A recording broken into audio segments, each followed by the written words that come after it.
hard to go past a big green van, isn't it? It just looks like so much fun. This is the Volkswagen Multivan. It's a 7-seat people mover and looks like it's just begging to be driven up the coast.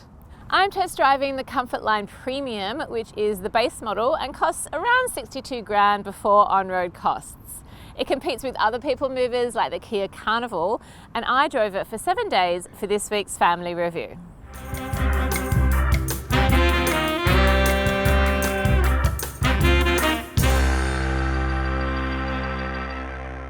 For a more detailed review, head to the CarsGuide website, and if you're watching this on YouTube, hit subscribe for more videos.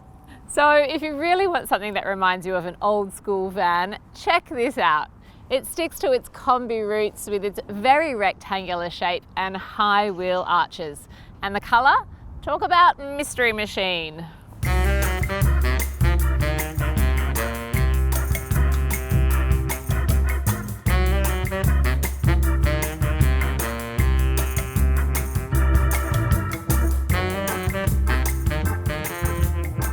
While the Kia Carnival has inched closer and closer to an SUV, the Volkswagen Multivan is sticking it out and holding on to its van roots. And I think the bit that most bothers me about that is the lack of center console here. So it's just a wide, empty space. There is no storage here. There is nothing to rest your bag on. It just feels a bit wasted.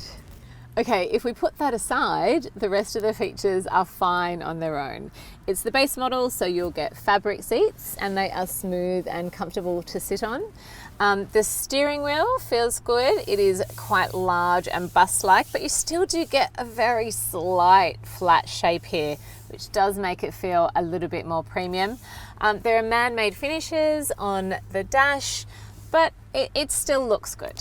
So for storage, it has cleverly used spots on the dash because there is no center console here for storage. So you get a cup holder here for the passenger. There is also a cup holder on the dash. There's one up here for the driver, and you'll also get really large bottle holders and storage in the doors, plus extra shelving. So there's an extra shelf here for the driver. There's an extra shelf here for the passenger, too, actually. And it has used itself quite cleverly so that you do have enough storage. There's also 2 flat-ish storage areas here, and they are good for tablets, or you can pop your phone in there.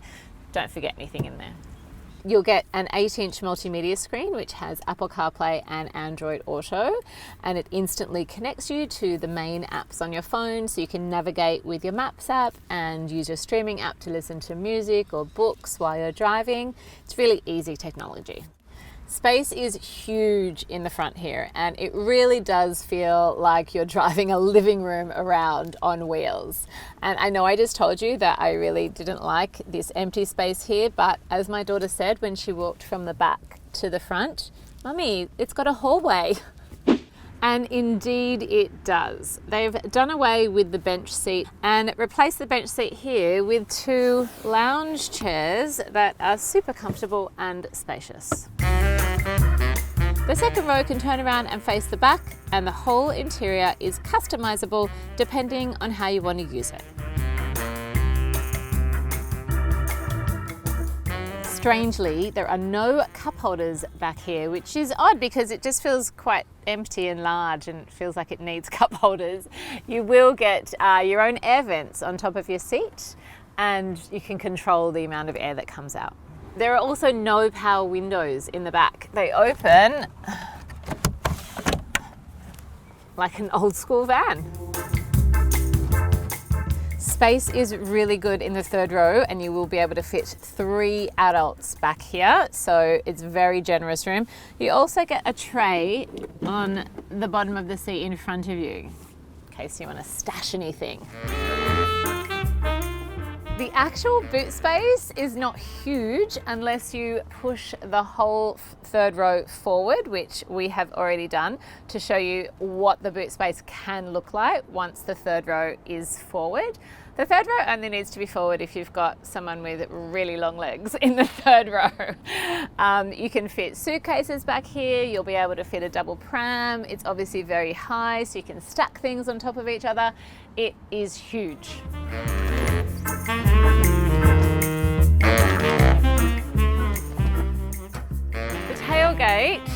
really need to use this. It's very heavy to pull down, and you also need a wide berth behind you when you're parking to do the groceries. Otherwise you'll hit the wall. Driving in the Multivan is a really fun, bouncy time. It's got a 2-litre, quite a loud diesel engine. It makes it feel a little bit like a small truck, but it gets up hills perfectly fine. And I had a good time driving around doing the school run and after school activities. Well, it's not exactly what I would call smooth.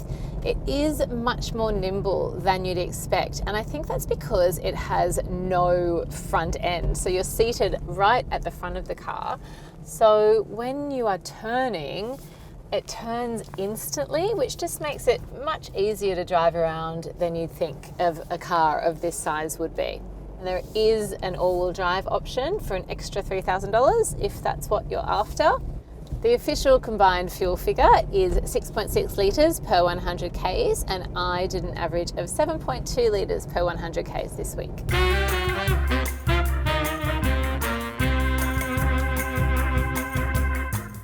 The steering is easy to turn, which makes parking quite easy as well. And as long as you account for the length of the car and the width of the car, there's a pretty good reverse parking camera too.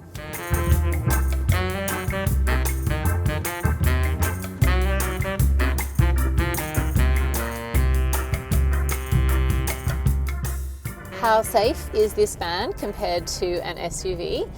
Well, the Multivan has city auto emergency braking, rear cross traffic alert, blind spot monitoring, and lane keep assist. There are airbags throughout, including slide curtain airbags that extend all the way to the back row, and every seat in the back, so all 5 seats, have ISOFIX points and top tether points so kids can travel safely.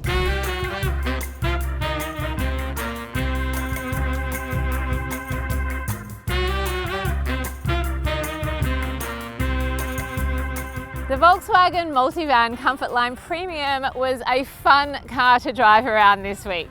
It looks super cute, has loads of customizable interior space, which is huge, plus it drives well. I do prefer my vans to be a little bit more stylized with refinement and functionality, so I gave the Multivan a family rating of 7.6 out of 10. My kids though gave it an 8.5. They are big fans, big.